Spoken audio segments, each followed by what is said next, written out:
மதுராந்தகத்திலிருந்து ஒரு மாற்றத்தின் அலை வீசத் தொடங்கி இருக்கிறது. தேர்தலுக்கு ஒரு சில வாரங்களுக்கு முன்பாக மிக முக்கியமான கட்சி ஒன்று என்டிஏவில் இணையும். Note my point. ஒரு நேரேட்டிவ் இருக்கும், இல்லாட்டி நேரேட்டிவ்க்கான இண்டிகேட்டர் இருக்கும் பிரதமருடைய உரையில். இப்ப டிஎம்கே அமைச்சிருக்கிற அந்த பழைய கூட்டணி அப்படியே தொடர்ந்தாலும் வெற்றி தொடராதுன்னு நான் சொல்றேன். கோலஹலாஸ் டிவி யூடியூப் சேனல், இது வாய்மையின் எக்காலம். பிரதமர் இன்று தமிழகம் வருகிறார். தேர்தல் பிரச்சாரத்தில் முந்துகிறதா என்டிஏ? வணக்கம் நண்பர்களே. தேர்தல் பிரச்சாரத்துல என்டிஏ ஆல்ரெடி முந்திவிட்டது. எடப்பாடி பழனிசாமி என்றைக்கோ தேர்தல் பிரச்சாரத்தை தொடங்கிவிட்டார். கிட்டத்தட்ட மோரார்லஸ் அத்தனை தொகுதிகளிலும் ஒரு ரவுண்டு பிரச்சாரத்தை முடித்து விட்டார். இப்ப செகண்ட் ரவுண்ட் தான் ஸ்டார்ட் பண்ணணும். அதனால என்டிஏ ரொம்ப சுறுசுறுப்பாக செயல்பட்டு கொண்டிருக்கிறது. பட் அதனுடைய அடையாளமாக இன்றைக்கு மதுராந்தகத்திலிருந்து ஒரு மாற்றத்தின் அலை வீசத் தொடங்கி இருக்கிறது. வீசும் வெற்றி அலையை வேகப்படுத்த பிரதமர் மோடி அவர்கள் மதுராந்தகத்துக்கு வருகை தர இருக்கிறார். மதுராந்தகத்துல இப்ப வரைக்கும் இருக்கக்கூடிய என்டிஏ பார்ட்னர்ஸ் அத்தனை பேரும் அமரக்கூடிய மேடையில் பிரதமர் தன்னுடைய வீர முழக்கத்தை நிகழ்த்துவார். இது அத்தனை பேராலும் ரொம்ப ஆர்வமுடன் எதிர்பார்க்கப்படுகிறது. நயினார் நாகேந்திரன் அவர்கள் ஆல்ரெடி சொல்லி இருக்கிறார், கிட்டத்தட்ட ஒரு 5 லட்சம் பேருக்கு மேல அங்க திரளுவார்கள் என்று. இப்ப ஜஸ்ட் ஒரு 2 நாளைக்கு முன்னால பிரஸ் மீட்ல எடப்பாடியார் அவர்களும் இதுல 5 லட்சம் பேருக்கு மேல இந்த பொதுக்கூட்டத்துல பங்கெடுப்பாங்க, என்டிஏ பொதுக்கூட்டத்தில் பங்கெடுப்பார்கள் அப்படின்னு சொல்லி இருக்கிறார். சுமார் 5 லட்சம் பேர் அந்த பொதுக்கூட்டத்திலே கலந்து கொள்கிறார் என்பதை மகிழ்ச்சியுடன் அந்த நேரத்தில் தெரிவித்துக் கொள்கிறேன். அதோடு மட்டுமல்ல, அந்த பிரஸ் மீட்ல பிரதமருடைய வருகை குறித்து பேசிய தமிழக என்டிஏவின் தலைவரான எடப்பாடி பழனிசாமி அவர்கள் ஒரு விஷயத்தை சொல்லியிருந்தார். இது தமிழக என்டிஏ வரவிருக்கும் தேர்தலில் அடைய போகும் வெற்றிக்கு அச்சாரம் என்று கூறியிருந்தார். நாளை நடைபெறுகின்ற கூட்டம் தமிழகத்தில் மிகப்பெரிய மாற்றத்தை ஏற்படுத்துகின்ற கூட்டமாக இருக்கும். இந்த தொடக்கம் எங்களுடைய கூட்டணியுடைய வெற்றிக்கு அச்சாணியாக அமையும். இப்பவே ஒரு விதமா ஒரு மாற்றத்துக்கான அலை வீச தொடங்கிவிட்டது. ட்ரெண்ட் செட் ஆன மாதிரி இருக்கு. இப்போ டிஎம்கே கூட்டணியை காட்டிலும் இந்த கூட்டணி வலுப்பெற்றது போன்ற ஒரு தோற்றம் கிடைத்திருக்கிறது. அது ரொம்ப முக்கியமான விஷயம். இப்போ டெய்லி பேசிஸ்ல என்டிஏக்குள்ள ஏதோ ஒரு கட்சி உள்ளே வந்து கொண்டு இருக்கிறது. அதே நேரத்துல டிஎம்கே சைட்ல இருக்கிற கட்சியை தக்க வைத்துக் கொள்வதற்கே போராட வேண்டிய ஒரு கட்டாயம் இருக்கிறது. எங்க காங்கிரஸ் அந்த பக்கம் போயிருமோ இல்லாட்டி இருக்குமோ அப்படிங்கிற தவிப்பு. ஒவ்வொரு நாளும் ஒவ்வொரு விதமா காங்கிரஸ் குண்டு போட்டு கொண்டே இருக்கிறது. என்ன செய்யறதுன்னு தெரியாம திமுக தலைமை முழித்துக் கொண்டிருக்கிறது. என்டிஏ பக்கத்துல புதுசா காம்பனன்ட் பார்ட்னர்ஸ் உள்ள வர்றாங்க. இப்போ 2017 டிடிவி தினகரன் அதிமுகவிலிருந்து வெளியேற்றப்பட்ட பொதுக்குழு கூடி அன்னைக்குலேருந்து இன்னைக்கு வரைக்கும் ஏடிஎம்கே இருக்கிற கூட்டணிக்குள்ள டிடிவி தினகரன் இடம்பெற்றதே கிடையாது. முதன்முறையாக ஏடிஎம்கே இருக்கக்கூடிய தமிழக என்டிஏவில் டிடிவி தினகரன் இடம்பெற்றிருக்கிறார். இது ரொம்ப முக்கியமான மாற்றம். தனிப்பட்ட முறையில் இருக்கக்கூடிய கோபதாபங்கள், விரோதங்கள் இதெல்லாம் தாண்டி அரசியல் ரீதியான ஒரு இலக்கு, அதை அடைவதற்கு என்ன செய்யணுமோ அதை செய்ய வேண்டும் அப்படிங்கிற ஒரு பார்வையின்படி இந்த கூட்டணி அமைந்திருக்கிறது. அப்படின்னு அரசியல் ரீதியாக செய்ய வேண்டியது என்ன அப்படிங்கிற அந்த இலக்கு எது? திமுக மீண்டும் ஆட்சியை பிடித்து விடக்கூடாது. ஒற்றை இலக்கு அதுதான். மீண்டும் டிஎம்கே ஆட்சிக்கு வந்துடவே கூடாது. அதுக்கு என்ன செய்யணுமோ, எதையெல்லாம் செய்யணுமோ அதையெல்லாம் செய்யலாம். இதுதான் இப்ப அமித்ஷாவுடைய ஒரே ஐடியா. அமித்ஷா எப்போ டோட்டலா தமிழ்நாட்டை கான்சென்ட்ரேட் பண்றது முடிவெடுத்து போன மார்ச்ல இருந்து களமிறங்கினாரோ அன்னைக்கே களம் மாறிவிட்டது. ஏப்ரல் 12ஆம் தேதி ஏடிஎம்கே தமிழக என்டிஏல கொண்டு வந்து சீல் பண்ணி ஒரு பிரஸ் மீட்ல வச்சு அனௌன்ஸ் பண்ணார். அந்த பிரஸ் மீட்ல எடப்பாடி பழனிசாமியும் இருந்தார். இது ரொம்ப முக்கியமான மூவ். அதுக்கப்புறம் அடுத்தடுத்து நிறைய மூவ் நடந்திருக்கு. இதுல ஒரு விஷயத்த நம்ம புரிஞ்சுக்கணும். இப்ப இன்னைக்கு பிரதமர் திருவனந்தபுரத்திலிருந்து தமிழகம் வருகிறார். பிரதமருடைய மேடையில என்டிஏவில் இடம்பெற்றிருக்கக்கூடிய கட்சியின் தலைவர்கள் இடம்பெறுவார்கள். கிட்டத்தட்ட அந்த மேடையில ஒரு 70 பேர் அமரக்கூடிய விதத்துல இந்த மேடையை ஆர்கனைஸ் பண்ணியிருக்காங்கன்னு நான் கேள்விப்பட்டேன். ஆனா இதுல ரொம்ப முக்கியமான விஷயம் என்னன்னா, பிரதமர் அமர்கிற மேடையில எந்தெந்த என்டிஏ கட்சிகள் இடம்பெறுகின்றனவோ அதோடு என்டிஏ முடிந்து விட்டதுன்னு யாரும் நினைச்சுக்க வேண்டாம். திடீர் திருப்பமாக தேர்தலுக்கு ஒரு சில வாரங்களுக்கு முன்பாக ஒரு மாபெரும் டேர்னிங் பாயிண்ட் இருக்கலாம். மிக முக்கியமான கட்சி ஒன்று என்டிஏவில் இணையும். Note my point. அதை இன்னைக்கே சொல்லி வச்சிருக்கேன். அந்த கட்சியுடைய பிரதிநிதிகள் இல்லாட்டி அந்த கட்சியின் தலைவர் யாரும் இன்னைக்கு பிரதமர் மேடையில தோன்ற மாட்டார்கள். ஆனால் ஒரு பெரிய டர்னிங் பாயிண்ட் ஒன்று இருக்கு. அதனாலதான் ஆக்சுவலா டிஎம்கே கலகலத்து போயிருக்கிறது. இப்பவே ட்ரெண்ட் மாறிவிட்டது அப்படிங்கிறதுக்கு ஒரு சின்ன உதாரணம் சொல்றேன். நேற்றைக்கு மாலை முரசு தொலைக்காட்சியில ஒரு விவாத நிகழ்ச்சி. அந்த விவாத நிகழ்ச்சியுடைய தலைப்பு என்னன்னா, மெல்ல மெல்ல கை ஓங்குகிறதா என்டிஏ, டிஎம்கே கூட்டணி பலவீனம் அடைகிறதா அப்படிங்கிற ஏதோ ஒரு டோன்ல ஒரு தலைப்பு. ரொம்ப ஆச்சரியமா இருந்தது. அந்த மாலை முரசு தொலைக்காட்சியிலே வேலை பார்க்கிற ஒரு முக்கியமான ஒரு ஜேர்னலிஸ்ட் அவர் என்கிட்ட சொல்றாரு, சார் கலை யதார்த்தம் எப்படி எல்லாத்தையும் திருப்பி வைக்குது பாத்தீங்களா அப்படின்னு. எதை சொல்றீங்க அப்படின்னு. ஆமா சார், இன்னைக்கு தலைப்பை பாருங்க இப்படி கொடுத்துருக்கோம். எனக்கு தெரிய கடந்த ஒரு 4-4.5 வருஷத்துல sir pro ADMK pro NDA தலைப்பே கொடுத்தது கிடையாது. எங்களை அறியாமலே இப்படி ஒரு தலைப்பை செட் பண்ணிருக்கோம். அப்படின்னா என்ன அர்த்தம்? களம் அந்த விதமாக மாறி இருக்கிறதுன்னு அர்த்தம். இத்தனைக்கும் எங்க மேனேஜ்மெண்ட் இனிமே இப்படி தலைப்பு போடுங்க அப்படி போடுங்க அதெல்லாம் எந்த இன்ஸ்ட்ரக்ஷன்கள் கிடையாது. இந்த ப்ரோ ஏடிஎம்கே போங்க, ப்ரோ என்டிஏவா போங்க, அந்த மாதிரிலாம் எந்த இன்ஸ்ட்ரக்ஷனும் இல்லை.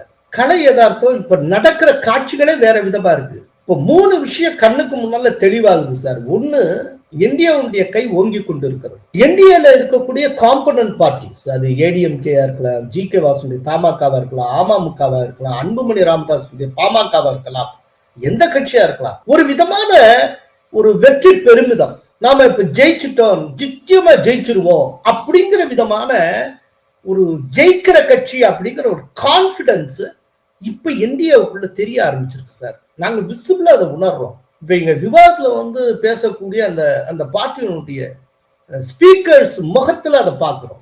அப்படி வரக்கூடிய ஸ்பீக்கர்ஸ்லயே ஒரு சில பேர் கேண்டிடேட்டா எம்எல்ஏ எலெக்ஷன் நிக்கணும் அப்படின்னு அதுக்கான முயற்சிகளை எடுத்துக்கொண்டு இருக்கிறவர்கள் அவங்களே இங்க வராங்க. அந்த இது தெரியுது. இப்ப அந்த ஜோஷ் இருக்குல்ல, அந்த உற்சாகம் வந்தது, அதை டிஎம்கே சார்பில் வரக்கூடியவங்க, காங்கிரஸ் சார்பில் வரக்கூடியவங்கள்ட்ட உங்களால் பார்க்க முடியல. சோ ஒரு பக்கம் என்டிஏ சைக்கலாஜிக்கலாகவே ஒரு உற்சாகத்தில் இருக்கிறது. 2வது கட்சி டிஎம்கே ரொம்ப டல்லா இருக்கு. அதை விட ரொம்ப முக்கியம், திடீர்னு என்னமோ விஜய் காணாமல் போன மாதிரியே தெரியுது. ஒரு அசைவற்ற நிலையில தாவேக்காய் இருக்கிறது. கண்ணுக்கு முன்னால அப்படியே களம் வேற ஒரு விதமா மாறுது சார். ஆச்சரியமா இருக்கு. 4.5 வருஷத்துல எங்க தொலைக்காட்சியிலேருந்து ப்ரோ என்டிஏ தலைப்பை இன்னைக்கு தான் சார் கொடுப்போம், வித்தவுட் ஹேவிங் எனி இன்ஸ்ட்ரக்ஷன். எங்களை அறியாமலே நாங்க செஞ்சிருக்கோம். இதுதான் சார் கலை யதார்த்தம் நம்மளை நோக்கி உந்தக்கூடிய விஷயம்ங்கிறது அப்படின்னு ரொம்ப நேரம் பேசிட்டு இருந்தார். அவர் ரொம்ப முக்கியமான ஜேர்னலிஸ்ட். அதே போல இன்னொரு தொலைக்காட்சியை சேர்ந்த ஒரு வெல் நோன் ஜேர்னலிஸ்ட், பேரை சொன்னா அத்தனை பேருக்கு தெரியும், ரொம்ப வெல் நோன் ஜேர்னலிஸ்ட். அவர் என்கிட்ட பேசுறப்போ அவர் விஜய் பத்தி தான் பேசிக்கிறேன். என்ன சார் விஜய் என்ன செய்ய போறாரு, என்ன காங்கிரஸ் அங்க போயிருமா இங்க போயிருமா, இந்த மாதிரிலாம் அவர் கேட்டுட்டு. அவர் அறிவாலயத்துக்கு ரொம்ப நெருக்கமானவர். திமுக எடுக்கிற ஒவ்வொரு முடிவுகளையும் அந்த முடிவை அறிவிப்பதற்கு முன்பாகவே அறியக்கூடிய வாய்ப்பினை பெற்றிருக்கக்கூடியவர். அவர் ஒரு விதமா அநேகமா காங்கிரஸ் கையை விட்டு போயிருமோ அப்படிங்கிற அந்த டோன்லயே பேசிட்டு இருக்காரு. அவர் தனிப்பட்ட முறையில டிஎம்கே ஆதரவாளரும் கூட, ஆனா ஒரு பதற்றத்தில் பேசுகிறார். சோ வெற்றி அலை வீச தொடங்கி விட்டது, மாற்றத்துக்கான அலை வீச தொடங்கி விட்டது. இந்த அலை வீச தொடங்கி இருக்கிற நேரத்துல மதுராந்தகத்துக்கு பிரதமர் மோடி வருகை தருகிறார். மோடியினுடைய ஸ்பீச் எப்படி இருக்குன்னு எல்லாருக்கும் தெரியும். சும்மா இருக்கிறத ஊதினாலே அந்த கனல் பறக்கும். இப்போ கனல் வீசி கொண்டிருக்கிற தருணத்தை அதை ஊதி பெரிதாக்குவதற்கு வருகிறார் பிரதமர் மோடி. அது மிகப்பெரிய உற்சாகத்தை, களமாடுவதற்கான பெரும் உந்து சக்தியை என்டையர் என்டிஏவுக்கு அது வாரி வழங்கும். இன்னைக்கு நிச்சயமா டிஎம்கே மீதான ஒரு பெரிய அட்டாக் இருக்கும்னு எதிர்பார்க்கலாம். அடுத்தாப்புல இந்த தேர்தலுக்கான நேரேட்டிவ் எதுவாக இருக்க வேண்டும் அப்படிங்கிறதுக்கான இண்டிகேட்டர் பிரதமருடைய உரையில இருக்கும் நான் எதிர்பார்க்கிறேன். இல்லைன்னா ஒருவேளை நேரேட்டிவே பிரதமர் செட் பண்ணிட்டு கூட போகலாம். ஏதோ ஒண்ணு இருக்கும், ஒரு நேரேட்டிவ் இருக்கும், இல்லாட்டி நேரேட்டிவ்க்கான இண்டிகேட்டர் இருக்கும் பிரதமருடைய உரையில. எந்த நேரேட்டிவ், எந்த ஒன்லைனரை வச்சு இந்த இந்த எலெக்ஷனை கொண்டு போறது அப்படிங்கிறதுக்கான ஒரு பார்வையை பிரதமர் மோடி தருவார் அப்படின்னு நான் எதிர்பார்க்கிறேன். இன்னைக்கு அவரோட மேடையில முன்னாள் முதல்வரும் அதிமுக பொதுச் செயலாளருமான எடப்பாடி பழனிசாமி அவர்கள், அதே போல பாட்டாளி மக்கள் கட்சியினுடைய தலைவர் அன்புமணி ராமதாஸ், தமிழ் மாநில காங்கிரஸ் தலைவர் ஜி.கே. வாசன், அமமுகவுடைய தலைவர் டிடிவி தினகரன், ஜான் பாண்டியன், பாரிவேந்தர், ஏசி சண்முகம், இவர்களெல்லாம் அமர்ந்திருப்பார்கள். டாக்டர் கிருஷ்ணசாமி அமர்கிறாரா இல்லையா நமக்கு தெரியாது, கொஞ்சம் பொறுத்திருந்து பார்க்கணும். ஏன்னா கிருஷ்ணசாமி பேச தொடங்கி விட்டார் நம்ம கேள்விப்படுறோம். அவர் ரொம்ப அளவுக்கு அதிகமாக ஆசைப்படுகிறார், நம்ம கேள்விப்பட்ட அளவுல சொல்றேன், அதுதான் உண்மையான்னு தெரியாது. அவர் என்னன்னா 9 தொகுதியும் ஒரு ராஜ்யசபாவும் கேட்கறதா நம்ம கேள்விப்படுறோம். அதெல்லாம் கொடுக்க மாட்டாங்க, ஒரே ஒரு சட்டப்பேரவை தொகுதி கொடுப்பாங்க, அது ஓட்டப்படாரமா இருக்கலாம், அவ்வளவுதான். அதுக்கு தான் வாய்ப்புகள் உண்டு, இல்லாட்டே 2 தொகுதி கொடுக்கலாம். அதுக்கு மேல அவர் ஆசைப்படுவதே நியாயமற்றது. ஒரு டயத்துல திருமாவளவன் தலையெடுப்பதற்கு முன்பாக அவர் தமிழகத்தின் பட்டியலின சமூகத்தினுடைய மாபெரும் தலைவராக இருந்தவர் தான். ஆனால் இன்றைக்கு அந்த இடத்தை அவர் இழந்து விட்டார், அது உண்மை. 2021 அவர் ஓட்டப்படாரம் தொகுதியில போட்டியிடுகிறார். அதுல அவர் செல்வாக்கு மிக்கவர்னு பேரு, அவர் செல்வாக்கு மண்டலம் நினைச்சுக்கிட்டு இருக்க அந்த ஓட்டப்படாரத்துல போட்டியிடுகிறார். போட்டியிட்டு அவர் 4வது இடத்துக்கு வந்தார். வெற்றி பெற்றது திமுக, சண்முகையான்னு ஒருத்தர். அவர் கிட்டத்தட்ட ஒரு 73,000 74,000 வாக்குகளை பெற்றார். அவருக்கு அடுத்து வந்தவர் அதிமுகவை சேர்ந்தவர். அவர் 64,000 என்னமோ வாக்குகளை பெற்றார். 2 பேருக்கு இடையில இருக்கிற வித்தியாசம், வாக்கு வித்தியாசம் ஒரு 9,000 சொச்சம். அதற்கு அடுத்து சீமானுடைய கட்சி, நாம் தமிழர் கட்சி 22,000 வாக்குகளை பெற்றது. 4வது இடத்துக்கு வந்த டாக்டர் கிருஷ்ணசாமி அவர்கள் பெற்றது வெறும் 6,500 ஓட்டுகள். அவருடைய செல்வாக்கு மிக்க தொகுதின்னு சொல்லப்படுகிற ஓட்டப்படாரத்துல அவர் அந்த தடவை 2021 என்டிஏவிலையும் சேராமல் டிஎம்கேயுடன் சேராமல் தனித்து போட்டியிட்ட போது அவர் பெற்றது வெறும் 6,500 வாக்குகள். மொத்தம் 10 வாக்குகள்ல ஒரு 3.5% வாக்குகளை பெற்றார். இதுதான் டாக்டர் கிருஷ்ணசாமி அவர்களுடைய இன்றைய செல்வாக்கு. இது யதார்த்தம், புள்ளி விவரம் நான் சொல்றது. இந்த கிருஷ்ணசாமி அவர்களே மறுக்க முடியாது. அப்படிங்கிறப்போ புள்ளி விவரங்கள் தான் முகத்துடைய ஹைட் என்னன்னு காட்டக்கூடிய ஒரு உரைகள். சோ புள்ளி விவரங்களின் அடிப்படையில அவர் இன்றைக்கு ஒரு மாபெரும் பொலிட்டிக்கல் ஃபோர்ஸ் கிடையாது. அப்படின்னா அதற்கேற்றபடி அவர் ஆசைப்பட வேண்டும். அவர் கொஞ்சம் ரியலிஸ்டிக்கா பிராக்மேட்டிக்கா இருந்தார்னா அவர் அநேகமா இன்றைக்கு நடக்கிற மதுராந்தகம் மேடையிலேயே அவர் இடம்பெறுவதற்கு வாய்ப்பு உண்டு. அதுக்கப்புறம் அவருடைய இஷ்டம். அதனால ஒரு மிக பிரமாதமான ஒரு மீட்டிங் என்டிஏ தலைவர்களுக்கும் என்டிஏ தொண்டர்களுக்கும் இந்தியாவில் இடம்பெற்றிருக்கிற ஒவ்வொரு கட்சியினுடைய அந்த தொண்டர்கள், அவர்களுடைய உணர்வு, அவர்களுடைய துடிப்பு அத்தனையும் உற்சாகத்தின் உச்சிக்கு கொண்டு போவதற்காக பிரதமர் மோடி அவர்கள் வருகை தர இருக்கிறார். அவர் இன்னைக்கு திருவனந்தபுரத்திலிருந்து 12:30 மணிக்கு கிளம்புகிறார். 2:15 மணிக்கு சென்னைக்கு வருகிறார். அப்புறம் சென்னை விமான நிலையத்திலிருந்து ஹெலிகாப்டர் மூலம் செங்கல்பட்டு மாவட்டத்தில் மதுராந்தகத்தை ஒட்டி நடக்க இருக்கக்கூடிய அந்த மைதானத்துக்கு வருகிறார். அநேகமா 3:10 மேடை ஏறுவார் அப்படின்னு சொல்றாங்க. அவர் பேசிட்டு 4:20 அவர் மதுராந்தகத்திலிருந்து ஹெலிகாப்டர் மூலம் சென்னை விமான நிலையத்துக்கு திரும்புகிறார். திரும்பி சென்னையிலிருந்து தனி விமானம் மூலம் டெல்லிக்கு திரும்புகிறார். இதுதான் அவருடைய ஷெட்யூல். ஸோ இப்பவே வெற்றி பெற்றது போன்ற ஒரு தோற்றம் கிடைத்திருக்கிற நிலையில அந்த வெற்றியை உறுதி செய்வதற்காக வெற்றிக்கே பிறந்த பாரத திருமகன் மோடி அவர்கள் மதுராந்தகம் மண்ணில் கால் வைக்க இருக்கிறார். மாறப்போகுது ஆட்சி, அதற்கு மதுராந்தகமே சாட்சி. தற்போதைய நிலைவரை கூட்டணி கட்சிகளின் எண்ணிக்கையிலும் அரித்மெட்டிக்கிலும் திமுக கூட்டணி தானே முன்னணியில் இருக்கிறது. நீங்க கால்குலேட்டரை வச்சுட்டு பேசினா இப்படித்தான் பேசிட்டு இருப்பீங்க. கள யதார்த்தத்தை நீங்க கணக்கிலேயே எடுத்துக்காம பேசுறீங்க. சார், இந்த கூட்டணி எப்போ அமைஞ்சது? அமைஞ்ச கூட்டணியுடைய அரித்மெட்டிக்கை நீங்க பேசிட்டு இருக்கீங்க.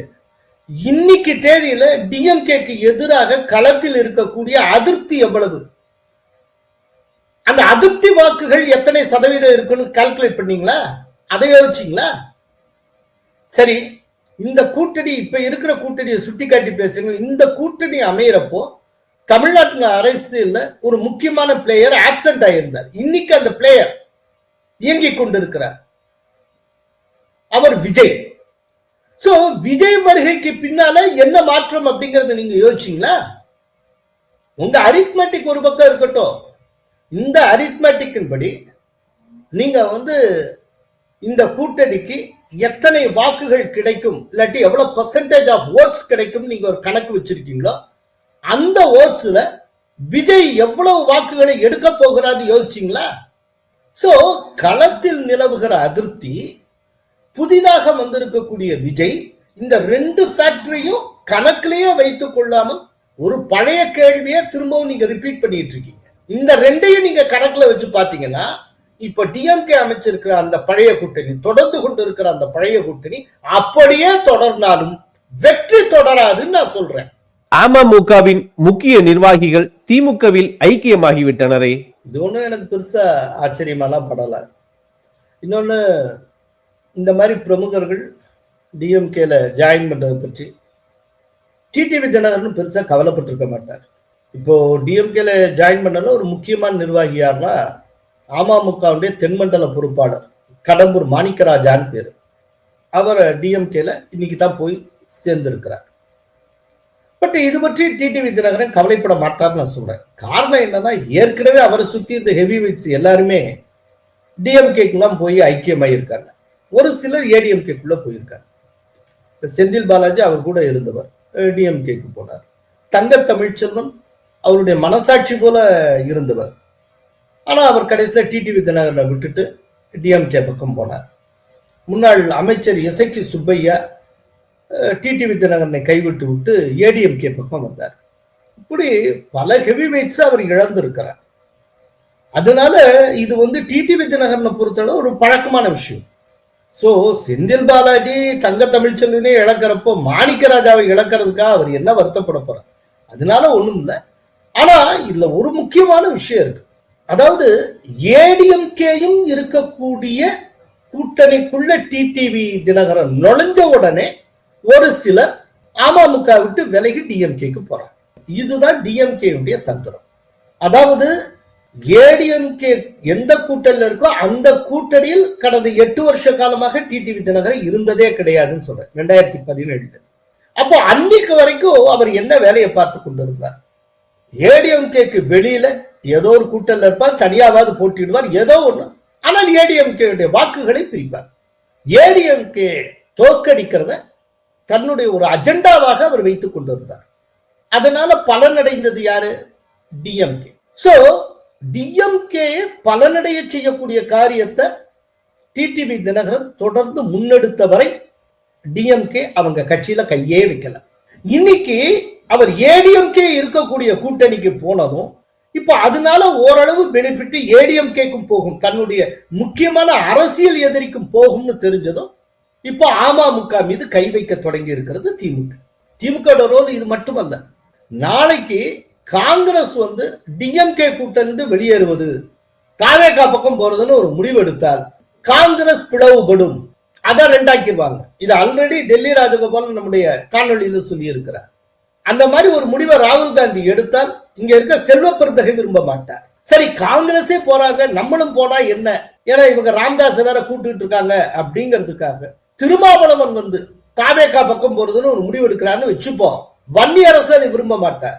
உறுதியா தாவேகா பக்கம் தான் போறது, டிஎம்கே கூட்டணி கிடையாதுங்கிற முடிவை விடுதலை சிறுத்தைகள் எடுத்தால் விடுதலை சிறுத்தைகள் கட்சி பிளவுபடும். இது யதார்த்தம். சோ ஒவ்வொரு கட்சிக்குள்ளேயும் திமுக தன்னுடைய செல்வாக்கு மண்டலம் ஒன்றை தெளிவாக உருவாக்கி வைத்திருக்கிறது. அந்த கட்சி தலைமை திமுகவுக்கு அனுசரணையான முடிவுகளை எடுக்கும் வரை அந்த கட்சி ஒழுங்கா அப்படியே ஒன்னா போயிட்டே இருக்கும். மாத்தி டெசிஷன் எடுத்தால் கட்சியில இருக்கிறவங்க வெளியில வருவாங்க. அப்போ அந்த கட்சியா ரெண்டுபட்டது போன்ற ஒரு தோற்றம் கிடைத்து விடும். அது பலவீனப்பட்டது போன்ற ஒரு தோற்றத்தை உருவாக்குவாங்க. இப்ப பாமக என்ன நடந்துட்டு இருக்கு? அப்பா மகனுக்கு இடையில சண்டை. இதன் மூலமா வெளியில கிடைக்கிற தோற்றம் என்ன?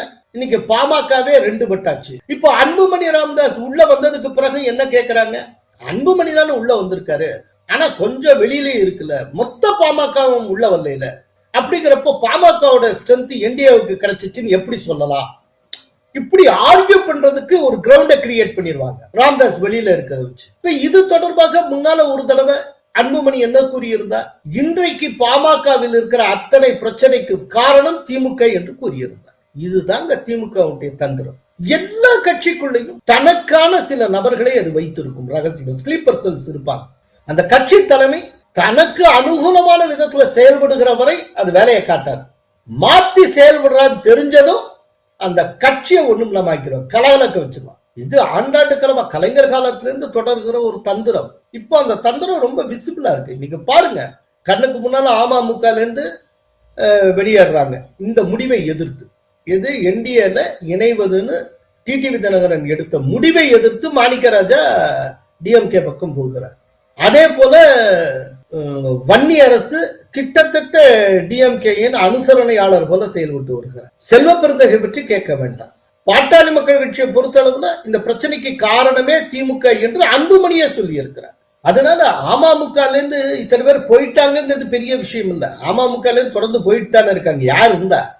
இன்னைக்கு டிடிவி தினகரன் மட்டும்தானே அந்த கட்சியில இருக்காரு. ஆனால் இந்த போனதுக்கு பின்னால் நமக்கு கிடைக்கிற அரசியல் செய்தி என்ன, பொலிட்டிக்கல் மெசேஜ் என்ன, அதுதான் ரொம்ப முக்கியம். ஒண்ணு, என்டிஏக்குள்ள யாரையும் சேர விடாமல் இந்த கூட்டணியை பலவீனப்படுத்தணும். அப்படி பலவீனப்படுத்த முடியலையா, என்டிஏல இருக்கக்கூடிய காம்பனன்ட் பார்ட்டிஸ் உறுப்பு கட்சிகளும் அந்த உறுப்பு கட்சிகளை பலவீனப்படுத்தணும். இல்லாட்டி அந்த உறுப்பு கட்சிகள் பலவீனப்பட்டு விட்டது போன்ற தோற்றத்தை உருவாக்கும். இதுதான் டிஎம்கே ஸ்ட்ராட்டஜி. இன்னைக்கு அமமுக சைட்ல நடந்திருக்கிறது டிஎம்கே ஸ்ட்ராட்டஜின்னு ஒரு பகுதி. அவ்வளவுதான். நன்றி, வணக்கம். கோலஹலாஸ் டிவி யூடியூப் சேனல், இது வாய்மையின் எக்காலம்.